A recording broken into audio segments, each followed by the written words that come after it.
Hello guys, आप सभी का एक बार फिर से स्वागत है DTI टेक्निकल इंस्टीट्यूट में।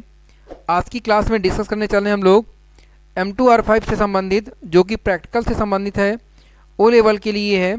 और ये एक ऐसा क्वेश्चन है जो हमारे एग्जामिनेशन में आएगा ही आएगा, एकदम तय है। इसमें क्वेश्चन में पूछा गया है, right a JavaScript that calculate the square and cube of the numbers from 0 to 10 and output HTML text that display the result value in an HTML table format। मतलब जावास्क्रिप्ट में एक कोड आपको declare करना है जिसमें 0 से 10 तक की वैल्यू होगी, उनका आपको स्क्वायर भी निकालना है और क्यूब भी निकालना है। बस ये ध्यान रखना है कि जावास्क्रिप्ट यानी कि HTML का यूज करना है। जैसे ये बताया गया, देखिए यहाँ पे एक टेबल बनी है, इस टेबल में एक नंबर है, इस नंबर का स्क्वायर है और क्या है, क्यूब है। जैसे 0 का स्क्वायर 0 ही होगा, क्यूब भी 0 होगा। 1 का स्क्वायर 1 ही होगा और क्यूब भी 1 होगा। लेकिन 2 का स्क्वायर जो होगा वो क्या होगा, 4 होगा, और जो क्यूब होगा वो क्या होगा, 8 होगा। तो इसी क्वेश्चन को सॉल्व करने के लिए हम लोग चल रहे हैं अपने एडिटर के पास और वहाँ पे देखते हैं। यहाँ पे देखिए एडिटर में ज़्यादा कुछ कोडिंग नहीं की गई है, नॉर्मल कोडिंग की गई है। और इस कोडिंग में आउटपुट में देखिए, आउटपुट की बात करें तो यहाँ पे एकदम ब्लैंक आ रहा, ये देखिए ये आउटपुट है, यहाँ पे आउटपुट में एकदम ब्लैंक आ रहा है। इसी पे हमें कोडिंग करनी है। तो चलिए हम लोग शुरुआत करते हैं। स्क्रिप्ट टैग के अंदर हमेशा कोडिंग की जाती है और कोडिंग में मैंने यहाँ लिखना शुरू किया हुआ डॉक्यूमेंट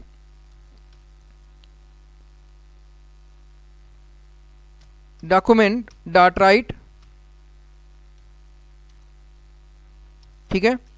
और इसके बाद में ब्रेकेट में मैंने लिखा हुआ है इनवर्ट कॉमा के अंदर पी टैग। पी का मतलब होता है पैराग्राफ, क्या बोलते हैं, पैराग्राफ। और साथ में बी टैग भी लगा दिए बोल्ड के लिए। और यहाँ पे लिखा हुआ है स्क्वायर।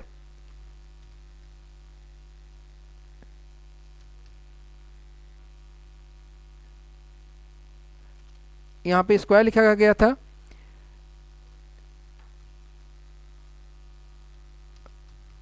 स्क्वायर्स और साथ में लिखा गया एंड क्यूब।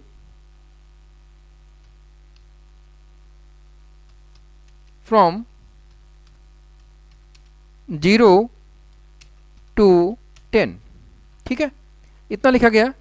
इसके बाद में यहाँ पे बी टैग को क्लोज कर दिया गया है। मैंने बी टैग को क्लोज कर दिया। फिर यहाँ पे बी टैग को क्लोज करने के लिए स्मॉल लेटर का यूज किया गया है।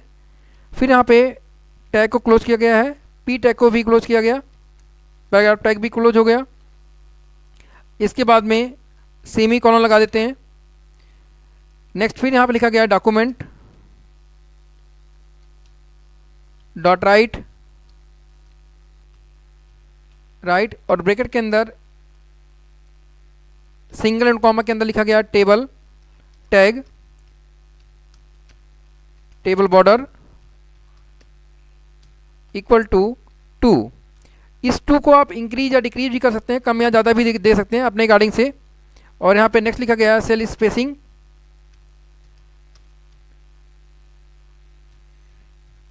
सेल स्पेसिंग दी गई है, सेल स्पेसिंग भी दी गई है 2। इसे भी आप ज़्यादा या कम कर सकते हैं अपने अकॉर्डिंग से, ठीक है। और इसको क्लोज कर दिया गया है। इतना लिखने के बाद सेमी कॉलन लगा के क्लोज कर दिया गया, ठीक है। इसके बाद यहाँ पे लिखा गया है डॉक्यूमेंट डॉट राइट,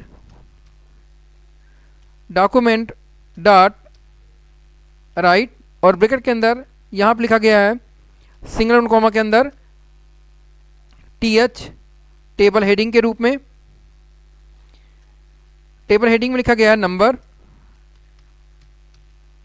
फिर यहाँ से नंबर लिखा गया, नंबर के बाद में टेबल हेडिंग को क्लोज कर दिया गया है, TH को क्लोज कर दिया गया। फिर TH को ओपन किया गया है और TH को ओपन करने के बाद यहाँ पे लिखा गया है स्क्वायर। स्क्वायर लिखने के बाद फिर से TH को क्लोज किया गया और फिर से TH को ओपन किया गया क्यूब लिखने के लिए। यहाँ पे लिखा गया क्यूब। क्यूब के बाद फिर से TH को क्लोज कर दिया गया और TH को क्लोज करने के बाद यहाँ पे हम लोग बाहर आ गए हैं। बाहर आने के बाद सेमी कॉलन लगाया। सेमी कॉलन लगाने के बाद एक बार इसको सेव कर लेते हैं। सेव करने के बाद आउटपुट को चेक कर लेते हैं कि आउटपुट क्या डिस्प्ले हो रहा है। तो यहाँ पे जैसे हम लोग रिफ्रेश करते हैं तो देखिए यहाँ पे एक विंडो आ गई, एक मैसेज आ गया जिसमें लिखा हुआ है square and cube from 0 to 10 number. यहाँ पे नंबर लिखा है, फिर यहाँ पे स्क्वायर लिखा गया है और यहाँ पे क्या लिखा हुआ, क्यूब लिखा हुआ है। इसी में अब हमें नंबरिंग करनी है और आगे की प्रोसेसिंग करनी है, आगे की कोडिंग देनी है। तो देखिए यहाँ पे हमें जो कोडिंग करनी है वो हम लोग लूप का यूज कर ले रहे हैं, जिसमें मैंने लिखा for I equal to 0 I less than equal to 10, क्योंकि हमें कहाँ से स्टार्ट करना है, 0 से स्टार्ट करना है। यहाँ पे एक चीज़ और भी लिखा जा सकता है, यहाँ पे वेरिएबल डिक्लेयर कर लें, VAR लिख लेंगे ज़्यादा अच्छा होगा। मैंने आप लिखा VAR I equal to 10 I less than, VAR I equal to 0 I less than 10, और यहाँ पर लिखा गया आई प्लस प्लस इंक्रीमेंट, यानी कि वैल्यू क्या होगी, बढ़ती जाएगी। ठीक है, इसके बाद में जो हमें कोडिंग करनी है, जिसे हमें रिजल्ट चाहिए उसको प्रोसेसिंग करनी होती है, तो इसके लिए हम लोग यूज करने चल रहे हैं। यहाँ पे लिखा डॉक्यूमेंट डॉट राइट, उसके बाद ब्रैकेट में लिखा गया है डबल इन कॉमा के अंदर एक टेबल बनानी है, तो यहाँ पे लिखा मैंने TR, टेबल बनाने के लिए TR का फुल फॉर्म होता है टेबल रो। फिर यहाँ पे लिखा गया टेबल डेटा, और टेबल डेटा के अंदर इनवर्ट कॉमा में लिखा गया है प्लस आई इसलिए लिखा गया क्योंकि आई नाम का मैंने वेरिएबल लिया हुआ है। ठीक है, उसके बाद में फिर से प्लस लगा दिया गया, वैल्यू को जोड़ने के लिए इनवर्ट कॉमा को क्लोज किया गया। फिर आगे बढ़ते हैं हम लोग, और यहाँ पे फिर से टेबल डेटा को क्लोज कर दिया गया। टेबल डेटा को जब क्लोज कर देंगे तो हमारा एक रो हमारी तैयार हो जाएगा, कॉलम हमारा तैयार हो जाएगा। फिर से टेबल डेटा को ओपन किया गया है, और टेबल डेटा को ओपन करने के बाद यहाँ से लिखा गया इन्वर्ट कॉमा लगाया गया, और यहाँ पर लिखा गया प्लस लिखने के बाद आई इंटू आई। अभी इसको हम लोग पूरा कंप्लीट कर लेते हैं, कंप्लीट करने के बाद फिर से अच्छे से समझ लेते हैं, तो समझ में हम लोगों के आ जाएगा। यहाँ से फिर से TD को क्लोज किया गया, और TD को क्लोज करने के बाद फिर से TD को ऑन किया गया। ये TD अब जो ऑन हो रही है ये क्यूब के लिए ऑन किया जा रहा। यहाँ पे मैंने लिखा आई प्लस, यहाँ पे लिखा गया प्लस आई इंटू आई। इसके बाद में अगेन फिर से प्लस लगाया गया, और प्लस लगाने के बाद में इनवर्ट कॉमा, देन यहाँ पे TD को क्लोज किया गया, और TD को क्लोज करने के बाद में TR को भी क्लोज कर दिया गया। ठीक है, तो लगभग सारी चीज़ें हम लोगों की कंप्लीट हो चुकी हैं, बस एक कोडिंग और बाकी है। यहाँ पे लिखा गया डॉक्यूमेंट डॉट राइट, और यहाँ पे नेक्स्ट में लिखा गया जो आपने टेबल ओपन किया था, टेबल को क्लोज करने के लिए कोडिंग, यहाँ पे लिखा मैंने टेबल क्लोज कर दिया, ये टेबल मेरा क्लोज हो गया, और इसके बाद कोडिंग हम लोगों की फिनिश हो गई। इसको एक बार सेव करते हैं, सेव करने के बाद चलते हैं आउटपुट की तरफ, और आउटपुट में देखते हैं कि क्या आउटपुट हम लोगों को मिल रहा है। तो देखिए यहाँ पे आउटपुट हम लोगों को पूरा मिल गया है, और समझते हैं जैसे कि क्वेश्चन में दिया गया था सेम एस उसी प्रकार से मिला हुआ है। देखिए यहाँ पे एक नंबर है 0 है, इसका स्क्वायर और इसका क्यूब, फिर यहाँ पे 1 है, 1 का स्क्वायर और क्यूब, फिर 2 है, 2 का स्क्वायर 4 और क्यूब कितना होगा 8 होगा, 3 का स्क्वायर 9 और क्यूब जो होगा वो 27 होगा। ये कैसे हुआ है, चलिए इसको समझते हैं हम लोग। देखिए सबसे पहले यहाँ पे डॉक्यूमेंट डॉट राइट P, यानी कि P टैग और B tag square and cube लिखा गया फ्रॉम, ये तो खाली कमेंट के लिए लिखा गया था ताकि एक हेडिंग के रूप में दिखाई दे, बोल्ड के रूप में दिखाई दे। और यहाँ पे लिखा गया था टेबल बॉर्डर, जिसकी 2 साइज की गई है और सेल स्पेसिंग भी 2 की गई थी।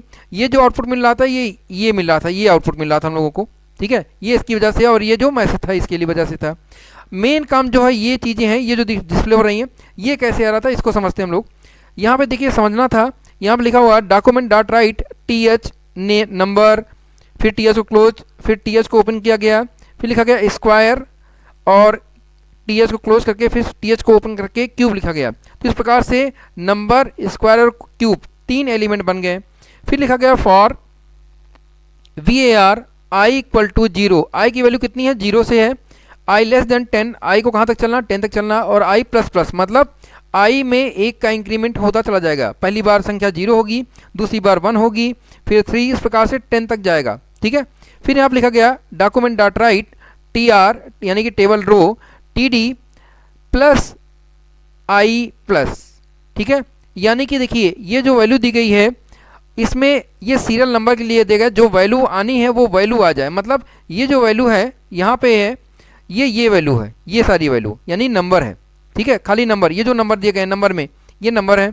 इसके बाद यहाँ पे देखिए लिखा गया था टी डी क्लोज और फिर दूसरा टी डी ओपन, और यहाँ पे लिखा गया आई इंटू आई। आई इंटू आई का मतलब हो गया स्क्वायर। क्या बोला गया? स्क्वायर, यानी उस नंबर का जो भी नंबर हो उसका स्क्वायर होता चला जाए, आई इंटू आई। फिर यहाँ पे किया गया था टी डी क्लोज और टी डी को ओपन किया गया और आई को क्यूब करने के लिए 3 बार आई इंटू आई किया गया। यहाँ से हमारा आई क्यूब में बदल गया। क्यूब में बदलने के बाद यहाँ से हम लोगों ने आउट टेबल को क्लोज कर दिया और आउटपुट आपके सामने है, ठीक है। अगर हम लोग इसमें थोड़ा सा मॉडिफाई करें, अगर यहाँ पे हमने लिख दिया 0 की जगह पे 1, तो जो हमारी प्रोग्रामिंग स्टार्ट होगी, जो हमारी कोडिंग स्टार्ट होगी वो कहाँ से स्टार्ट होगी? 1 से स्टार्ट होगी। अगर हम लोग यहाँ पे चेंज कर दें, यहाँ पे जहाँ पे प्लस लिखा हुआ है प्लस, अगर यहाँ पे हम लोग +2 कर दें तो ये 2 का इंक्रीमेंट देगा। अगर हम लोग यहाँ पे 8 कर देते हैं तो जो हमारी प्रोग्रामिंग चलेगी वो कहाँ तक जाएगी? 8 तक जाएगी। अभी तक जो 10 तक जा रही थी वो कहाँ तक जाएगी?